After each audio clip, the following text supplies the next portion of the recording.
We are now joined by our pole sitter for tomorrow night's Toyota Owners 400, Matt Kenseth, driver of the number 20 Dollar General Toyota. Matt, talk a little bit about your lap here at Richmond.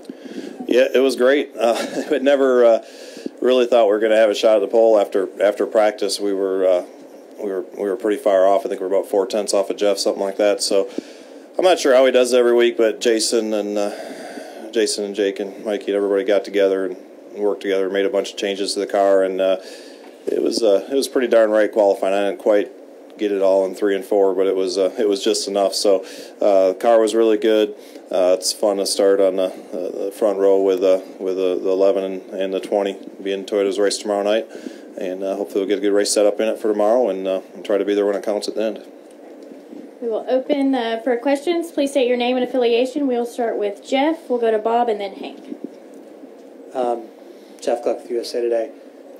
You're back in the Sprint Unlimited after you weren't. I mean, is this the most fired up you've been for a pole? I mean, you had to be inside the car or afterwards being like, well, I tell you what, when you only win 9 poles in 14 years, you're pretty darn fired up for all of them. But yeah, for sure. I mean, that was one of our goals this weekend, was to come here and sit on a pole and kind of quiet down at least part of the noise. So I was pretty glad we were able to accomplish that. This has not been historically a good place for me, especially qualifying. It's probably one of my worst qualifying tracks, I think, on the circuit. So I was really chomping at the bit to get to the track this weekend. JGR has just an unbelievable history here when you look through it.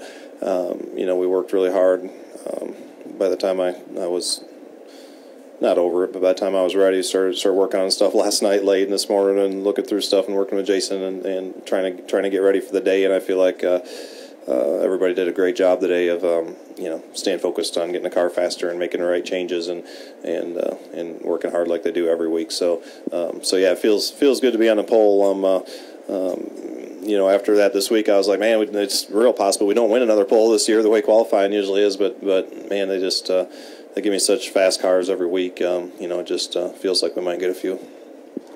All right, we'll go to Bob. Bob Parker, Sporting News. Yesterday you said if it's possible we're more motivated than ever. Did you feel like this team is more motivated, or was it very much kind of business as usual? Well, I mean, I think they're motivated every week. I think, you don't really know what everybody's feeling and thinking inside. I think everybody was pretty excited we won the pole, especially Jason and Coach. I could really see a lot of emotion there, and myself. The other guys, I don't know. I can't probably quite read them as good. I think that they do a great job every week. They're totally focused on their work every week, and I think there's a lot of reasons to be motivated. I think all season they've been really motivated because we've had just really fast cars all year, and we've really had cars fast enough to win a lot of races. We've been able to win a couple races already this early in the season, so they have a lot of motivation anyway. All right, let's go to Hank. Hank Kurz with AP. You said yesterday also that when you left here, you wanted to leave it behind you. When you go out in the garage, have other people allowed you to, or are you getting lots of pats on the back and support, or what's it been like out there for you? Yeah, I mean, I think almost every person that I've talked to has been very supportive, but I have, as far as although we're sort of talking about right now, but it's sort of that. I just kind of left it behind me. I'm just going to let the appeals process work out and see what happens. Whatever it is, and we'll have to deal with the consequences then and move on. So for now, it's just business as usual. There's absolutely nothing we can do about anything that happened last week at this point. So we just put that out of your head. Not it's only a distraction if you let it become one. So just more than anything, we just don't want to let that become a distraction. We want to go do the things that we've been doing each and every week, and I think so far this weekend we've done a great job at that. All right, additional questions for Matt? Okay, let's come back to Jeff. I was kind of curious about the process of getting, like you said, you didn't get over it, but trying to focus on what you need to do last night. I mean, at what point last night after that race were you like, okay, I need to start thinking about this? I mean, it had to be, I'm assuming, kind of tough to put that out of your mind and think about racing. Yeah, I mean,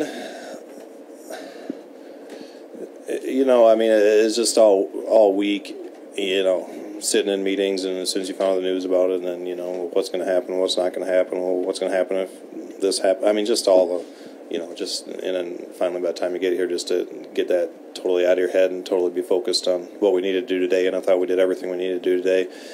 And then, when we're done with this, we're going to go start working on race setup and kind of talking about that and strategy and that kind of stuff, and get ready for tomorrow night. So I think you just gotta keep our heads down and keep digging. I mean, there's just so much. I just feel like with this race team, I know I've said it a million times, but I just feel like the sky's the limit, and we just don't want to.